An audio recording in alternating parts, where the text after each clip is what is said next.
ശ്രീ നീലകണ്ഠൻ നമസ്കാരം. പരിസ്ഥിതി ശാസ്ത്രജ്ഞൻ ഒരു കേവല പരിസ്ഥിതി തീവ്രവാദി എന്നൊക്കെ വിമർശനങ്ങൾ നേരിടുമ്പോഴും അതിനും അപ്പുറം ആയിരുന്നു ഒരു പരിസ്ഥിതി സാമൂഹ്യ രാഷ്ട്രീയ ശാസ്ത്രജ്ഞൻ കൂടിയായിരുന്നു മാധവ് ഗാഡ്ഗിൽ. സോഷ്യൽ ഇക്കോളജിയെക്കുറിച്ചുള്ള അദ്ദേഹത്തിൻ്റെ ഗഹനമായ ഗവേഷണം, അദ്ദേഹത്തിൻ്റെ പുസ്തകങ്ങളൊക്കെ വേണ്ടത്ര വായിക്കപ്പെടാതെയാണ് പലപ്പോഴും പലരും അദ്ദേഹത്തെ വിമർശിച്ചിട്ടുള്ളത്. യുണൈറ്റഡ് നേഷൻസ് എൻവയോൺമെൻറ്റൽ പ്രോഗ്രാമിൽ ചാമ്പ്യൻ ഓഫ് ദി എർത്തായിട്ട് ആദരിക്കപ്പെടുമ്പോഴും അദ്ദേഹത്തിന് വേണ്ടത്ര ആദരവോ ബഹുമാനമോ അദ്ദേഹത്തെ വേണ്ടത്ര രീതിയിൽ വായിക്കാനോ നമുക്ക് കഴിഞ്ഞില്ല എന്നൊരു സങ്കടമുണ്ടല്ലോ അല്ലേ നീലകണ്ഠൻ? അദ്ദേഹത്തിൻ്റെ തീർച്ചയായിട്ടും അരുൺ, ഞാൻ പറഞ്ഞതിന് 100% യോജിക്കുന്നു. അദ്ദേഹം ഒരു പരിസ്ഥിതി ശാസ്ത്രജ്ഞനായിരുന്നില്ല, അദ്ദേഹം ഒരു സാമൂഹ്യ ശാസ്ത്രജ്ഞനായിരുന്നു. സോഷ്യൽ സയൻസിലാണ് അദ്ദേഹത്തിന്റെ ഗവേഷണം മുഴുവൻ. പക്ഷേ പരിസ്ഥിതി എന്നത് സമൂഹത്തിന്റെ വേർപെടുത്താനാവാത്ത ഒരു ശരീരഭാഗം പോലെയാണ് എന്ന് അറിഞ്ഞ ഒരാളായിരുന്നു.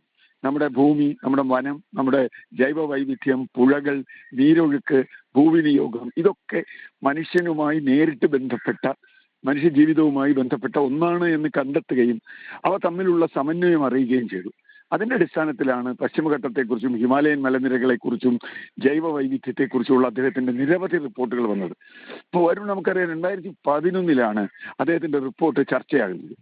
എന്നാൽ 2018 വരെ നമ്മൾ അദ്ദേഹത്തിന്റെ റിപ്പോർട്ട് വീണ്ടും പൂഴ്ത്തിവെച്ചു. നമുക്കറിയില്ല, നമ്മളത് ഓർത്തില്ല. 2018 മുതൽ ഇങ്ങോട്ട് ഓരോ വർഷവും, പ്രത്യേകിച്ചും കേരളത്തിൽ പശ്ചിമഘട്ടം മൂലമുണ്ടാകുന്ന ദുരന്തങ്ങളുടെ ആവർത്തനമുണ്ടായപ്പോൾ, അത് പ്രളയമാവാം, ഉരുൾപൊട്ടലാവാം, മറ്റു രീതിയിലുള്ള പ്രശ്നങ്ങളാവാം, നമ്മളെ ഓർമ്മിപ്പിച്ചു അതാ നമ്മളത് മറന്നുപോയതാണോ എന്ന്.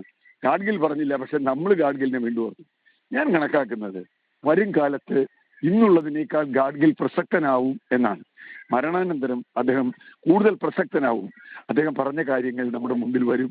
തീർച്ചയായും അദ്ദേഹത്തിന്റെ റിപ്പോർട്ട് നടപ്പാക്കണമെന്ന് അദ്ദേഹം പറഞ്ഞിട്ടില്ല. പലരും തെറ്റിദ്ധരിച്ചത് ഗാഡ്ഗിൽ എന്തോ റിപ്പോർട്ട് കൊടുത്തോ നടപ്പാക്കണമെന്നല്ല. അദ്ദേഹം കുറേ നിർദ്ദേശങ്ങളാണ് വെച്ചത്. അത് ചർച്ച ചെയ്യണം ഗ്രാമസഭകളിൽ നിന്ന്. നമ്മൾ എന്തുകൊണ്ടാണ് ഗ്രാമസഭ അത് വിളിക്കാഞ്ഞ്, നമ്മൾ എന്തുകൊണ്ടാണ് അത് ചർച്ച ചെയ്യാഞ്ഞ്? ഒരു പ്രളയം വേണമായിരുന്നു നമുക്ക് പ്രകൃതിയെക്കുറിച്ചുള്ള പഠനം. ഇന്ന് ലോകം മുഴുവൻ കാലാവസ്ഥാ മാറ്റം ഏറ്റവും പ്രധാന പ്രശ്നമായി ചർച്ച ചെയ്യുമ്പോൾ അതിന്റെ ദുരന്തം ഏറ്റവും കൂടുതൽ വാങ്ങാൻ പോകുന്ന ഒരു പ്രദേശം എന്ന നിലയിൽ പശ്ചിമഘട്ടത്തിന് താഴെയുള്ള കേരളം കാത്തിരിക്കുകയാണ്.